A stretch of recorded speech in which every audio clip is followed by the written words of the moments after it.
یہ ایک سورہ ہے جس کو ہم نے نازل کیا اور اس کے احکام کو فرض کر دیا اور اس میں صاف صاف آیتیں نازل کی تاکہ تم یاد رکھو۔ بدکاری کرنے والی عورت اور بدکاری کرنے والا مرد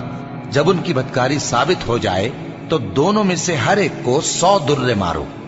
اور اگر تم اللہ اور روز آخر پر ایمان رکھتے ہو تو اللہ کے قانون کو نافذ کرنے میں تمہیں ان پر ہرگز ترس نہ آئے،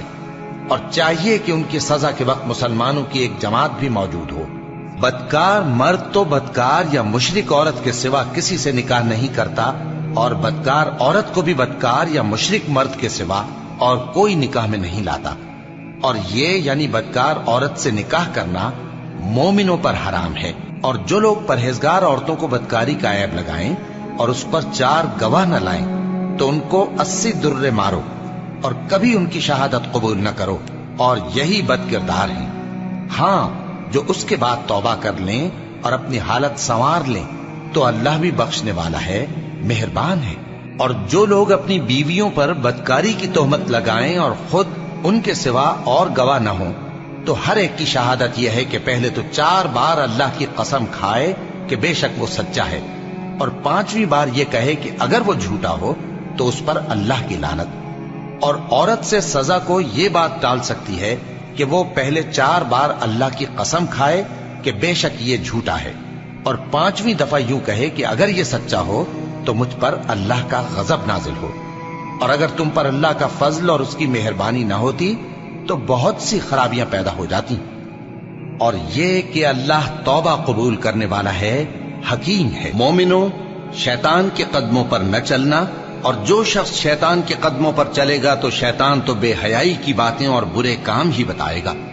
اور اگر تم پر اللہ کا فضل اور اس کی مہربانی نہ ہوتی تو ایک شخص بھی تم میں پاک نہ ہو سکتا، مگر اللہ جس کو چاہتا ہے پاک کر دیتا ہے،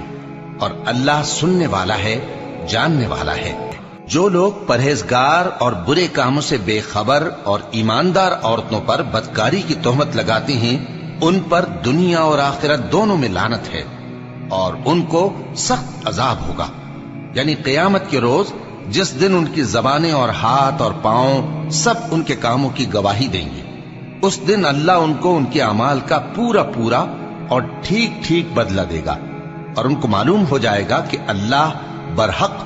اور حق کو ظاہر کرنے والا ہے۔ ناپاک عورتیں ناپاک مردوں کے لیے ہیں، اور ناپاک مرد ناپاک عورتوں کے لیے، اور پاک عورتیں پاک مردوں کے لیے ہیں، اور پاک مرد پاک عورتوں کے لیے۔ یہ پاک لوگ ان جھوٹوں کی باتوں سے بری ہیں، اور ان کے لیے بخشش اور نیک روزی ہے۔ مومنوں،